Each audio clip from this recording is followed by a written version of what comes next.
I think find people like you and like do it together. Table reads are super helpful, and you can do it on Zoom now, so you can hear like, how do my words sound? Oh, that doesn't make any sense. That wasn't funny. That action beat took way too long. I think like having that community and building it, and then you'll start to see everybody start to climb is a cool moment, and I would focus on that. Tell me a little bit about how you came up with that idea, the process of like writing it, and then what kind of been the updates since Screencraft, since the placement in Screencraft. So I, for a long time, I was a history teacher in a high school, and it's not easy to get kids to learn history. Like, it's not super fun for some kids. So if you're going to try and do a good job, you have to be engaging. You have to make them like part of the process. But what also can help is if you've got these really cool stories that that make kids lean in and be like, wait a minute, what did we do? And so as a US history teacher, I'd always tell the story about Teddy Roosevelt's grandson and how he was responsible for overthrowing what's the equivalent of a king in Iran. And the story of how that guy pulled it off, even though he didn't speak Farsi, he didn't speak Arabic, he was, for all intents and purposes, pretty unqualified to do the job. The fact that he pulled it off was a really cool story, but also unsettling because it really destabilized the Middle East. It made a mess. So it's I guess, so that's where the story came from. I'd always wanted to write it, but I knew I wasn't ready 7 years ago. And I really started writing about that time, and then kind of did the indie film thing that you mentioned, and wrote like a indie drama comedy. And then I was like, okay, I think I'm ready. It's the middle of COVID. I'm going to do all this like deep dive research into everything that's in CIA just released. And I'm going to like go through all of that and try and figure out what's the story here. And it was a really cool deep dive into the research that's available. And it was also really interesting to learn more about this story that I'd known enough about to tell the story to high schoolers, but I didn't have the nitty-gritty details of actually Operation Ajax and what went down. So after looking through what I could find, I started try and figure out like, okay, well, what's the feature story here? And who's the characters, and who are the people that I'm going to combine into one character? And then, from there, the writing actually came pretty easy because I think the research was sitting in my head for a long time, which isn't normal. It normally takes me a long time to try and come up with a story, but I had a story. And from there, I needed to do a lot of carving, which isn't the experience that I'd had in the past because I'd written totally fictional stuff before that. Don't mind me if you see me taking notes, by the way. I just jotting things down and keeping notes on things. Don't mind screaming kids who are yelling, "Dad!" Dad. Totally. I got you. Actually, I'm super interested in kind of going back and understanding a little bit about you. So you're a teacher and you had this story, but I'm kind of curious, when did you even get into filmmaking and screenwriting? Like, is this something that you've been into a long time, or did you start doing this like after teaching for a while? When did filmmaking, cinema, screenwriting even come into the picture for you? Sure. So I guess if I go back in high school, I loved like movies. We didn't have tons of money. And so going to movies was like this huge deal. Like it was maybe once, sometimes twice a year kind of thing. So it was almost like a vacation, I'm sure that most people would have. But for my family, it was the thing. And so when we got to pick it, and this family of five, like finally agreed on what movie we were going to see. My mom made like such a big deal out of it, and going to the theater and the experience of it was so cool. It's just hard to describe what it's like to see Jurassic Park that first time, when you don't have a lot of exposure to movies. I would kill to see that in theater for the first time. So like the experience of watching a Steven Spielberg movie like that, just gives you goosebumps. And that's definitely when the seed was planted, but I don't think I knew it. And then seeing like movies like The Matrix that make your brain go like, and you're like, what? That came out of a human person brain? So, that's where the seed got planted. But when I was trying to pick a career, 9/11 happened and I went on the law enforcement track. And I felt like that system was really broken. And I decided that I was going to make the really obvious career move and become a whitewater raft guide because I didn't know what to do with my life.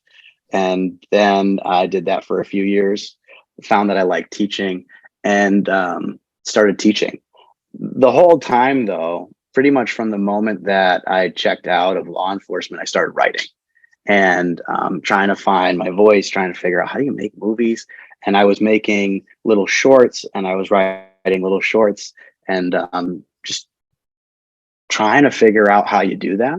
And so once I started teaching and having the summers off, me and a couple other teachers in the area that I live kind of got together, formed this writing group, and eventually we started buying gear. And once we had a bunch of gear, we started making short films and commercials.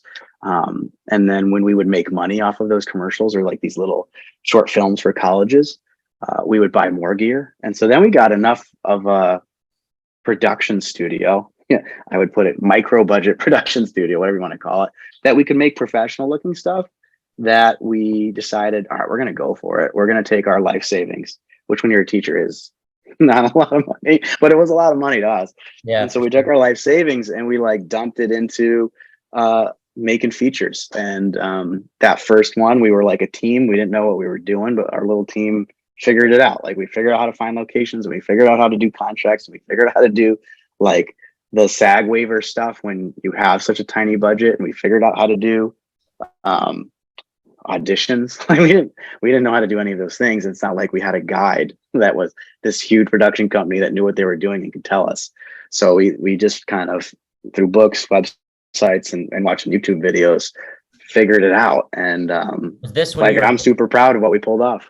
Well, there's so much that I want to ask you about that stuff. This was when you were living in the Northeast still? Where were you living? I'm actually still in the Northeast. Yeah. Okay. It's because that's one thing I always love to ask is like, I always find it so awesome people who build careers and get careers going for themselves when they're not in like one of the hubs like New York or Los Angeles. So like, that's awesome. But I'm curious.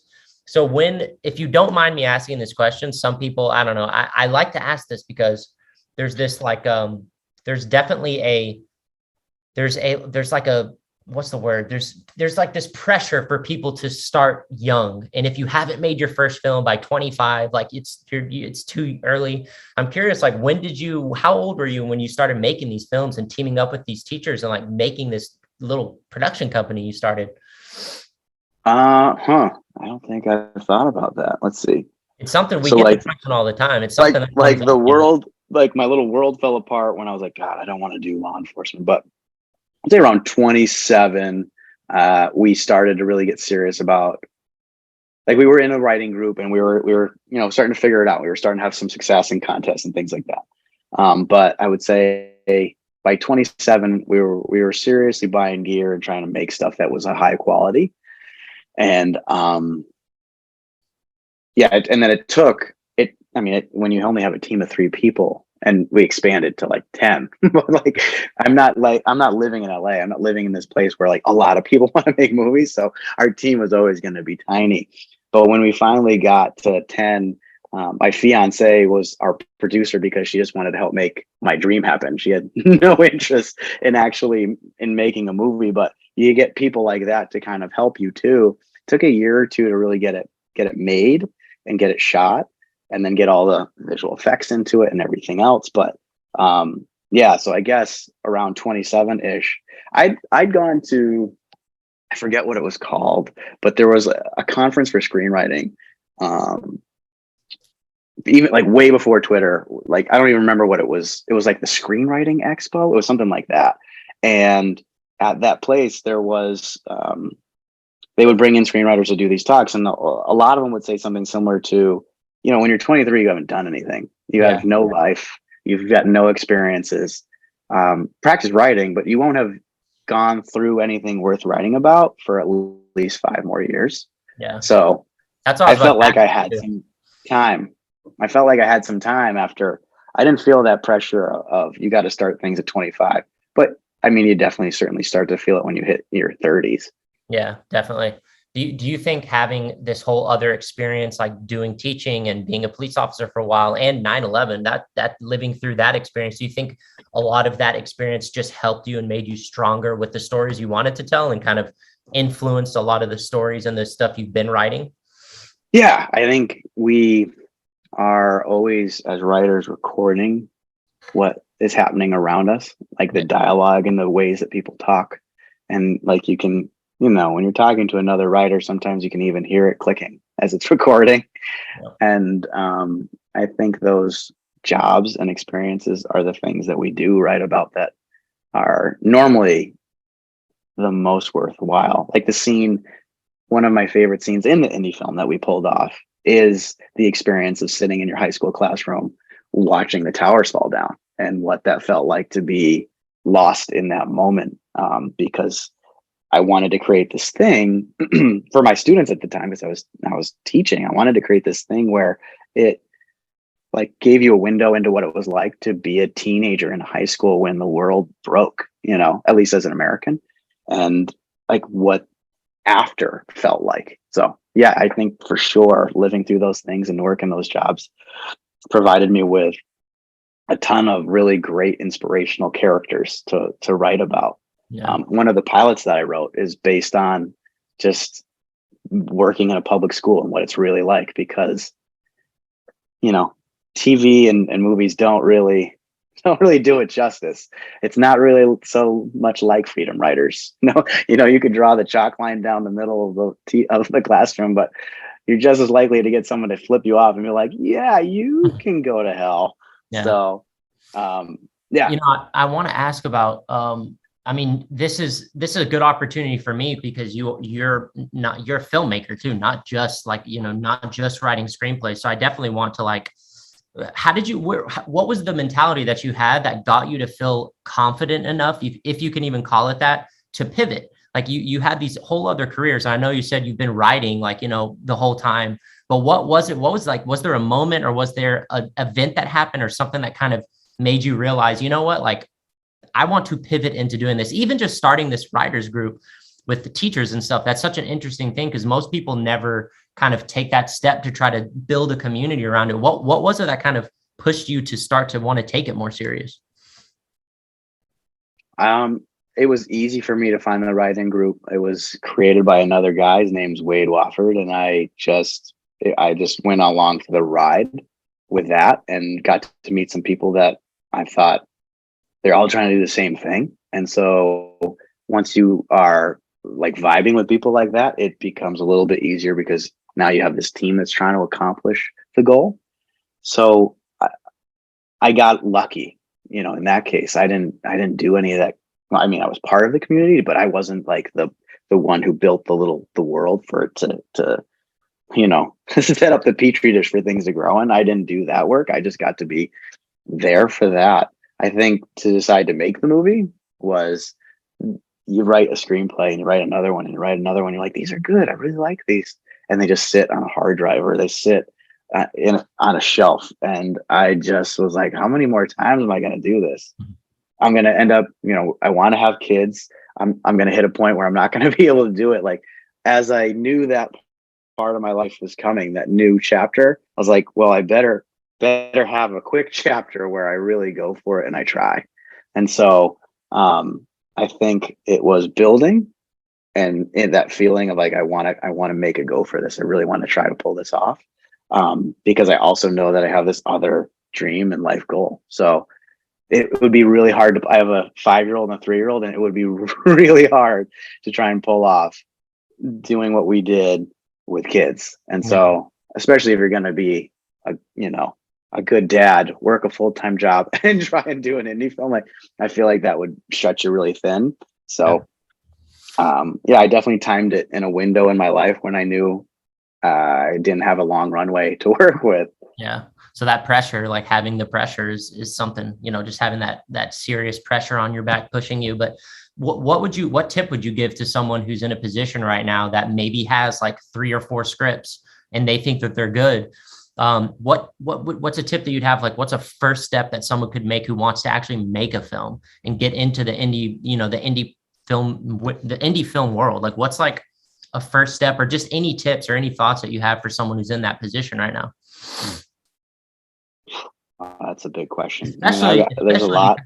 Not being in LA, I mean, that's even like some people would say it's a disadvantage, but I mean, here in LA is like, you can put up an ad and there's like 20 people that will respond. But for anyone, because we have so many people in the Screencraft community that aren't in Los Angeles or New York either. So even like being in a place where it isn't kind of so central to the city, any advice or any tips that you have for someone? I think you got to lean into your advantages. LA has a bunch of baked in advantages. You have so much experience, you have so much talent. Like, it's not hard to find those things.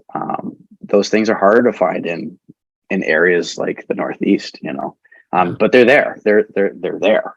And it's about being strategic about how you find them and going to film festivals and like drumming up, like, I really love that film and I love that film. And you're like writing down who worked on it, trying to figure out who could be in your network next. And I think the other thing is leaning into, in your area, you're going to have advantages. So we knew one of the beautiful things about the Northeast was fall. And so we built a way to capture like the cinema, like just how beautiful fall can look into the film and get, I forget what movie it is. It's a J.J. Abrams movie where the kids going production value and the train's going by. I can't believe I'm blanking on the name of it. Yeah, it's Super 8, exactly. And so you have to find those like production value moments wherever you live. Like, it's not hard for me to get a restaurant to say, yeah, you can shoot in here for 8 hours for free. Cool. That's cool. Like, they fed a bunch of people for free for us. And we got to use the inside of this bar for like 3 straight days. Now we had that connection between like a friend's buddy owned it, but it wasn't a tight connection, and they were just cool with it because nothing like that happens around here. So we leaned into those things, and then we had to ship some talent in some situations, and we had to find it. And like, people slept on our couches and slept on all sorts of places to try and pull it off. But I would definitely lean into the strengths that you have and got to think outside the box about what strengths are in your area when you're outside of LA, because you got them. You have things that LA doesn't have. And that's where I would try to craft the story, because there's so many advantages in that. Because recreating fall in LA is expensive, but it wasn't for us. Recreating snow wasn't. So we wrote scenes that we could just ship an actor in, shoot with a real skeleton team, and we could create the passage of time and show the beauty of New England. So things like that, I think, are the Cliff Notes version of how you try to take advantage and turn your weaknesses maybe into strengths. Yeah. And community, it sounds like that was a very integral thing for you, is like you found this community and y'all worked with each other to get it going. That's something like, that's part of what we try to do with Screencraft, is bring screenwriters together, and even an online community, because the community is so helpful, and you have people you can lean on and get feedback from and stuff. I want to get into like screenwriting specifically a little bit. So on your sheet, there's so many projects. If you had to, like, how many screenplays have you written? If you had to, and I mean everything, like the stuff you've never made, like the really bad stuff, like that like first one, the bad stuff. Yeah, like how many, like roughly? Probably about 10. I mean, everyone writes that dystopian one, that first one, and like there's going to be a writer who hears that and they're like, oh. Everyone does that, but everyone writes that one, so you got to get them out of your system. But then you write that personal one that like means a lot to you, but people are like, I don't get why this is a big deal. I would say about 10 to 15, somewhere in there. So I mean, it's a little depressing to really think about it and count, but I'd rather just be like, I think it's around that range, and then I'll be happy with it. So let me ask you, let me ask some questions that would be helpful for like people just kind of getting started. What is your process for finding an idea, or actually even just choosing an idea? Like, what is if you have a process, what tips would you have to someone who's struggling to even like come up with an idea or land on an idea that they want to write? Like, I have a buddy who can pump out ideas so fast, and I'm so jealous. I tell him all the time, but I have to sit like with this and force myself to just write down things that I think would be cool. Like it's so sad, but like that's what I have to do. And I pick a number. I'm like, I'm gonna shoot for 50. And when I hit 50, I'm gonna go through and I'm gonna try and pick one. That's when I'm stuck and I don't know what I want to write. Normally what happens is I'll be writing one screenplay and I'll be kind of editing, polishing another one. And in the back of my mind, like when you're driving or whatever, you think of like, oh, that would be a cool idea. And you're really tempted to write that because it's shiny and it's new and it's not this thing that you're stuck on. So like I take that and I like let it bake in the subconscious part of my brain. And normally when I finish that next screenplay and the other one's polished, and I'm kind of shifting the one I was writing into polish mode, I'm trying to figure out what the new outline one is. That's when I say, is that new shiny idea really cool? Like, do I really want to have 4 or 5 months spent working on that? And normally it's yes, because it's lived back there so long that I've come up with some cool shit that I want to do with it. And that's kind of how I work. Like that's where Operation Ajax came from. I was like, I could tell that story that I always told high schoolers, and it's super cool. And I think also telling your friends that are writers, I'm thinking about doing this. And if they do like that, oh, that's neat. Neat is like when my wife says, everything's fine. It's not fine. You're in trouble. Like when the other writers go, that's neat. It's not, that's a pass. Yeah. But when people are like that one, that one, like when you can tell there's a little bit of excitement. Yeah. That's then you're onto something. So I think it's always a good idea to let it bake in your head and then to say, to your buddies that love movies, like I was thinking about writing this one, and you can tell right away if it's something that someone would want to go sit through for an hour and a half, or if they're just being nice. I love that. But I really love that. My friends aren't nice; they'll just be like, "That's terrible." Well, and that's the kind of eventually, that's the friend you need. Like that's the group you gotta build is the one that's gonna be like, no, that's a really bad idea. Like yeah. Skip. You got to find the people that will criticize your ideas, like, and be honest. But I love that's actually like a really good tip is like let ideas bake and then write 50. I've never really heard someone say like force yourself to sit down and write 50 ideas. Some of them are going to suck. Some of them might be good, and use that as like your starting point, and then just let the ideas bake. And then you got to share it with your friends. That's like a really good like 3-step process right there. So that's really awesome. And then, so, okay, once you have an idea, so what is like the first step when you know that this is something that you want to write? What is that first step you take? I don't know if I figured this out, to be honest. I mean, I've done it 10 times, but a lot of times what I try to do is I try to figure out like, what's the ending that I want? And I want people, like, what's the feeling that I want them to have? If that makes sense. So like, that's, if you know where it's going, you can really reverse engineer a lot of stuff.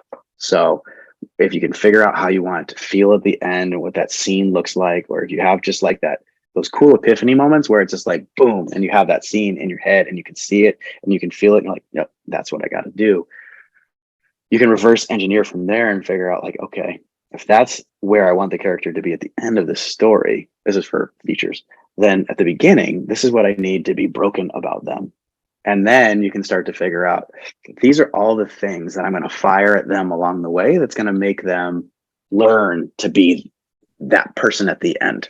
So I think like figuring out who your character is and the big like turns and obstacles that happen at each act break. Once you've kind of got that skeleton figured out, you just get into the writing of it.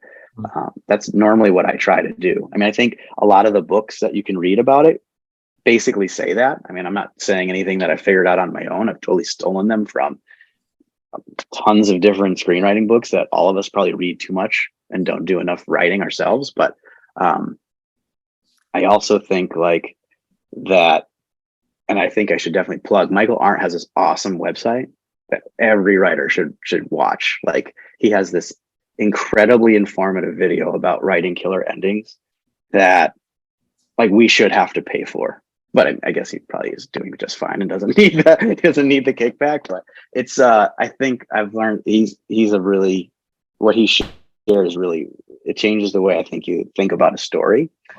But I feel like I also lost track of the second part of your question. So that's the first part anyways. Well, so how do you, so, well, first step, you basically answered, like your first step is thinking about the ending and thinking about that emotion. And then you talked about character. So I would love to get your process or what, how do you develop characters? Like, what is your, like some people talk about how they'll write backstory, a ton of backstory for their characters. And then you have like Aaron Sorkin, who talks about all he needs is the intention and the obstacle, and that's it. What is your process? Like, how do you start to feel those characters coming to life? Yeah. I mean, I'm neither of those things. My process is I steal from the experiences that I've had and the people that are with me. And so like I've got a character who is a combination of a student I taught and my sister. And I do this and I'm like, I'm going to take this brokenness from this person and this witty sense of humor from this person. And I'm going to lay on top, like where my best friend grew up and how all that stuff, like if you were to put that into a human, what would they be like in this movie that I want to write? So I create these weird Frankenstein people from who I know and kind of combine it into the character that I think needs to experience this thing that I know I want an audience to go on the ride with. So when I say reverse engineer, I guess that really is what I'm doing is I'm trying to figure out, okay, I want them to be here. Who needs that to happen to them? And then I go, but sometimes I'll just have like this person and I'm like, ooh, I know I want to do like a cool combination of this person that I was a whitewater raft guide with and this person who I sat in like a van staring at a door during a surveillance for 17 hours, 5 days in a row. Like I know I want to combine these two people. And then I'm like, oh, but I don't know where I want them to be. And so sometimes you got to figure it out that way. But I always have the most luck when I know where I want it to go and I got to backtrack it. So that's how I come up with characters mostly. Do you write outlines? Do you write character stuff down? Are you like, do you do a lot of development work before you really get into the script, or do you kind of just go into the script immediately? I do this actually. I write it on the cards. I've got acts. And so I think of like, I know there's like this 3-act structure and I just basically split act 2 in half. And I just try and figure out like 5 to 7 scenes in each one. And I think that Aaron Sorkin advice of like, you know, I need the intention in this scene. I need to know what changes in the scene. I need to know what they want in the scene. And then I need to know what they really need in the scene. Like, I think that stuff is what you figure out once you get to that next outline step or note card step or, you know, whatever you do right before you really get into writing it. But there's some folks who just like dive in and can write. I'm super jealous of them. Yeah. Because they just go 100 pages after a month. I'm not still writing out note cards. Like, wait a minute, you wrote a screenplay already? I've only got 4 note cards. Yeah. So is there an outline process that you stick to? Like, do you have a book that you've read that you would recommend for like outlining or even structure? Like Save the Cat is obviously the most popular one that like everyone knows, but do you have like a solid structure that you stick to with all your scripts, or does it kind of change per script that you write? I think the Michael Arndt's structure that he lays out for how to write those killer endings and the 3 different the 3 elements that make like just a incredible story is the structure that I've stolen for me. And I think that Craig Mazin, who has that awesome Script Notes podcast, I could tell you what episode it is because I've listened to it so many times. It's like episode 405. He did this whole podcast about basically how he thinks about a story, how he breaks it down. And I think Save the Cat is good. It's like, it's one of those models that you can just wrap your head around really easy and it makes a ton of sense. Yeah. And then you break parts of it when it doesn't work. Yeah. You keep mentioning this and you can go wherever you want to go with it. And I guess this is more of the like philosophical side of things, but you keep mentioning like character being broken, and it's like there's a broken character and you're trying to use that character to move an audience to like an emotion. But I'm kind of curious, I guess, to go back a little bit, talking about like broken characters. What does that mean to you exactly? Like why? I know this is like a question where you can go wherever you want with it, but why do you want to tell stories? about these types of characters? Like, what is it that drives you to create these stories and these characters? Well, definitely when I started, it was because I just wanted to make cool shit that people watched. It was pretty simple. I think when I think about the characters that I've written, a lot of them are lost and they don't know what they want to do, and they don't know how to prove that they're worth something. And so instead of getting therapy, apparently, I've just been writing stories about whatever's going on with me. And I think it's a good way to connect with people because it's from a real place. So when and I think all of us have felt that way. I think when people see a character struggling with something that they felt, it connects, and then you're rooting for them. And so I think you got to pick those broken characters that you know really well if you're going to write them genuinely. And that means it's got to be pretty close to home. There's I think it's I can't remember the name of the podcast, but the Screenwriting Life, they talk about like leaning into the lava. I don't know if you've heard that phrase. I gotta look at like they're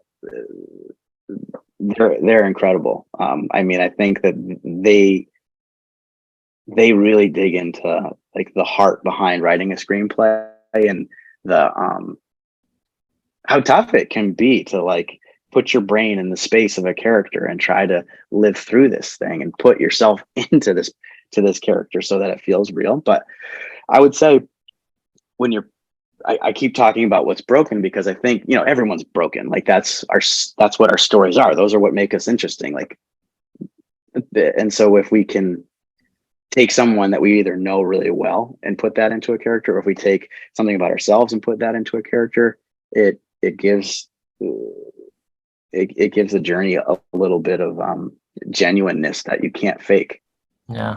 And how, do you think, I don't know how to ask this question without it sounding cliche or kind of cheesy, but do you think storytelling and cinema is a powerful medium that we have as human beings? This is something I like to like get at people's thoughts on, because there's a lot of people that like roll their eyes at sometimes when you're talking about film and movies, and like, I'm a cinephile. It sounds like you are too. Like you've just loved movies your whole life, and there's some people like that it kind of seems like they kind of roll their eyes a little bit when you're talking about movies that you're so passionate about. And I'm like, man, I think storytelling is so powerful. Like it really is. And it sounds like you like to tell stories that can give people hope and like give people someone that they can connect to. So I kind of would like to just get your thoughts on that. Well, I think certain stories can. There's some that don't. I'm sure you've watched a few movies where we're like, what? But I think that is the cool thing about movies. But if you've ever heard comic book guys and girls like nerd out about just their passion, I think like something when you were little, like we have all these switches and dials, and our life experiences flip them on and off, right? And I think something when I was little just flipped the right way when I was in a movie theater where that was the thing, and so yeah, I don't know if that answers your question, but I think for sure it connects to some people on a level that's higher than everybody else. Yeah. How are you excited to go see The Fabelmans, the story, like the Spielberg stories? Sounds like, oh my God. I every time I get excited about Spielberg's movies, like there's certain directors who you just are like pumped, like it's stupid. My wife likes to go with me because she's like, this is so fun, but this is also so weird because you're not like this. So like it lets that whatever thing happened when I was little and I was like, was it in Jurassic Park, whatever that was, like it lets that out, and you don't get to access that person all the time. So I think it's really cool that movies bring that out in you. I love that. You mentioned this like a little bit ago, and I wrote a little note because a lot of writers, and it sounds like you're disciplined. I mean, I don't know, but it sounds like you've written so many things. Like you have all these projects, and it sounds like you've written a lot. do you have any tips for people that might struggle with like writer's block or procrastination? Like for any like kind of younger or newer people just starting, what is your process like? Like your kind of writing routine or the process that you have, or any tips that Well, you have to yeah. kind of pass I mean, I that? think when I first started, I had this weird image of the writer drinking his whiskey. I mean, this is totally misogynistic because I like it was a man in my head, but like drinking his whiskey at a typewriter, you know, Cigarette. and yeah, it's a smoky room, Yeah. and like writing all night, all day, all night the next day, not sleeping, and then boom, there's like a done, like it's a book, it's done, it's genius, like that was the stupid. I mean, maybe there are people like that. I think Aaron Sorkin's like that, but maybe he's not. Maybe he would be like, he'd slap me if he was for thinking it. But I feel like that isn't even close to, for me to pull it off. I shoot to like, I have a full-time job and I have kids. So this has shifted. But when I was younger, I tried to get every 2 months like a rough draft done so that I was shooting to create 4 to 5 stories, 4 to 5 screenplays every single year. And when those were, and that was in the beginning, the first 2 or 3 years. And out of those, some were good and some were awful, but you got to get the bad ones out. Yeah. And so as I've gotten older and I have more stuff on my plate, now I'm trying to do basically 3 a year, which is a little like, it's a reasonable amount. It just means I don't sleep so much. And I think that you do got to be disciplined. You have to have that time where you're going to sit and you're just going to like, if you have to, you stare at the blank screen. And if you write the 2 sentences, you wrote the 2 sentences. But if you are, too tired and you can feel like nothing's coming out, I think you got to shift it and you got to go watch a bunch of movies, or you got to go do something that like lights the fire of that passion again. I don't think you want to be so rote that like you just grind and you're literally writing a sentence for 3 weeks in a row. Like something's wrong. Like it's time to go on vacation. But I would say you definitely got to like sit and you just got to stare. And sometimes you just got to write the really, really bad version of that scene that you're stuck on, like the really bad one. And then you can move on to the next scene. And that's like a great scene. And then you can write the next one. That's okay. But I think like getting through that what's the phrase that I've heard used on the Screenwriter Life? They use this phrase. It's called the puke draft. It's disgusting, but like just just empty the trash bin of your head, get it out, and then you've got like something to work with to start to make it into a screenplay is super helpful. I love talking to writers about this because that is a common thread that everyone kind of says, at least people who do a lot of writing and have made stuff, is like, you can't be afraid to write like shit. Like at some point, like, cause a lot of us, we overthink, and it's like, we want it to be perfect on the first draft. And that's what kills the momentum, kills it. And you can't wait to be like inspired. You can't wait for like, I know the scene, it's perfect, it's in my head here. Like that comes so rarely. You got to kind of just grind, like you get the bad version and then you grind on that one and you get a slightly better version and then you put it away and then you open it in 6 weeks and you're like, nope. But now, and then you've got that great idea because it's been baking for 6 weeks, but you had something to start with and you know what you want it to connect to. I think that's what helps a ton. Definitely. So let me, again, this is one of these questions where I'm going to do my best to ask this and like, you can go where you want with it. But I've had these conversations with people just starting, or people in film school that they kind of went through their process of film school, but didn't really get to make too much. You didn't go to film school, right? I want to ask you that. No, I was on this track for law enforcement. Like I could not have like missed the mark by more.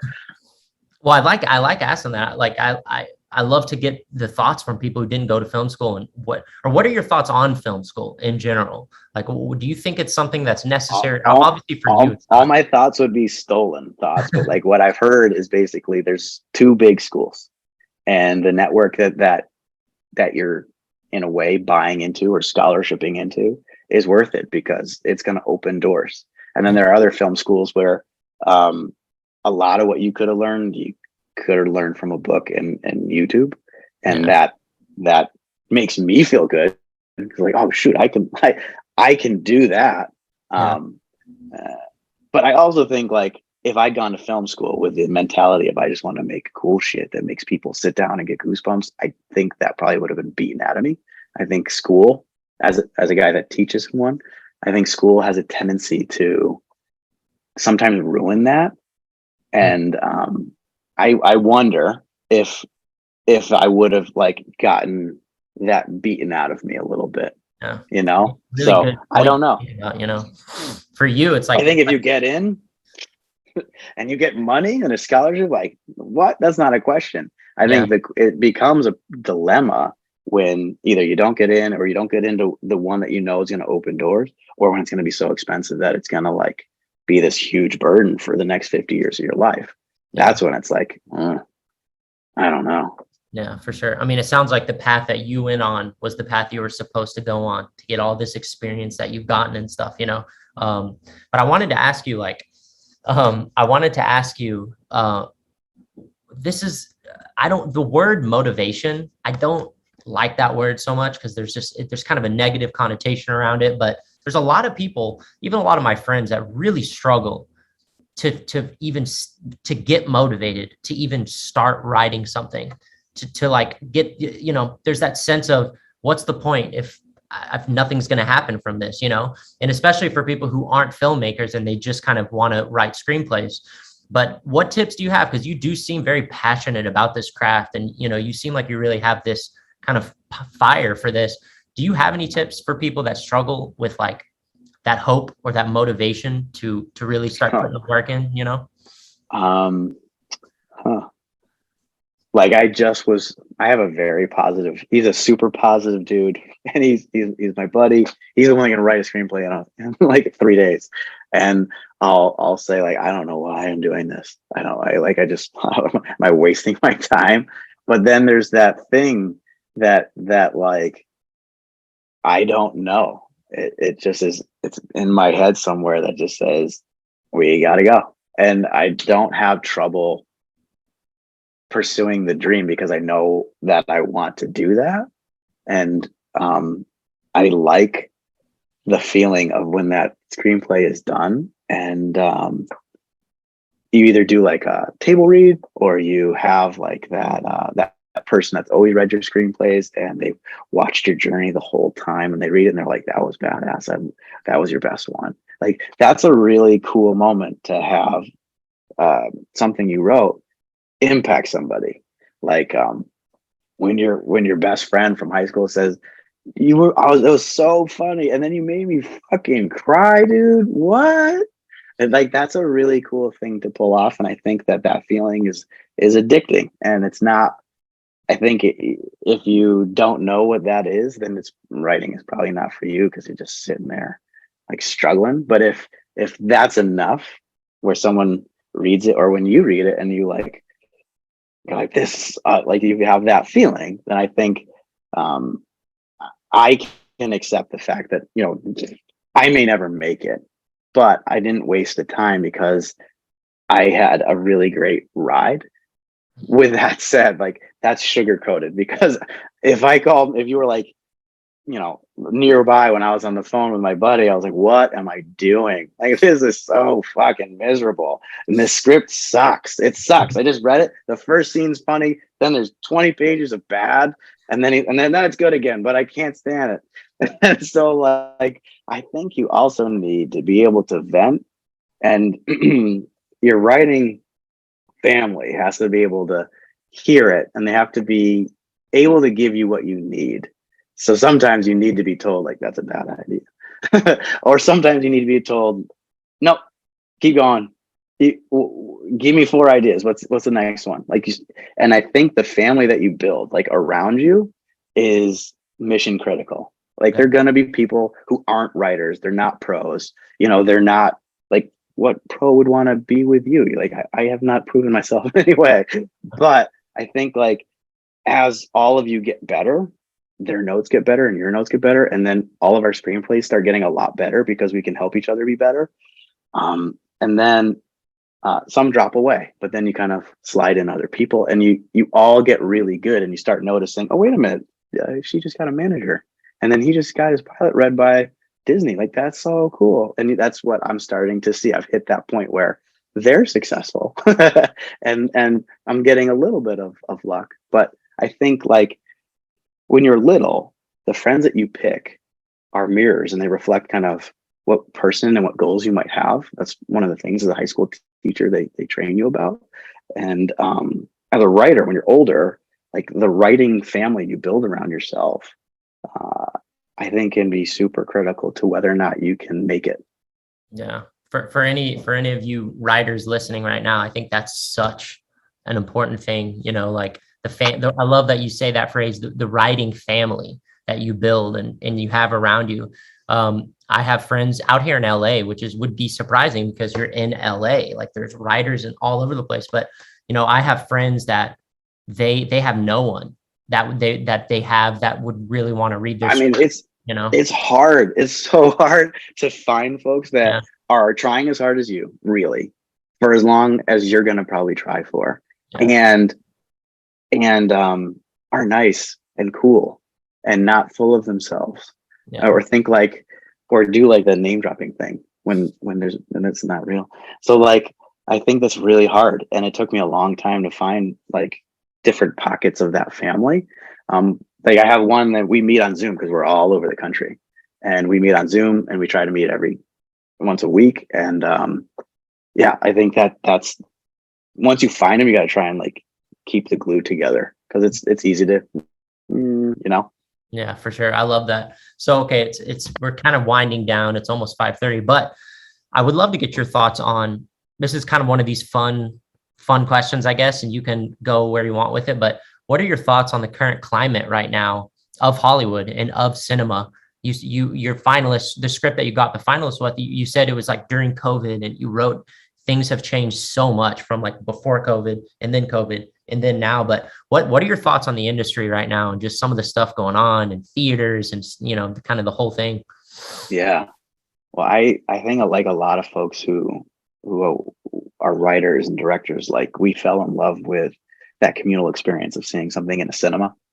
And I would be lying if it didn't make me sad to but we have to acknowledge that that world is maybe not dead, but it is changing.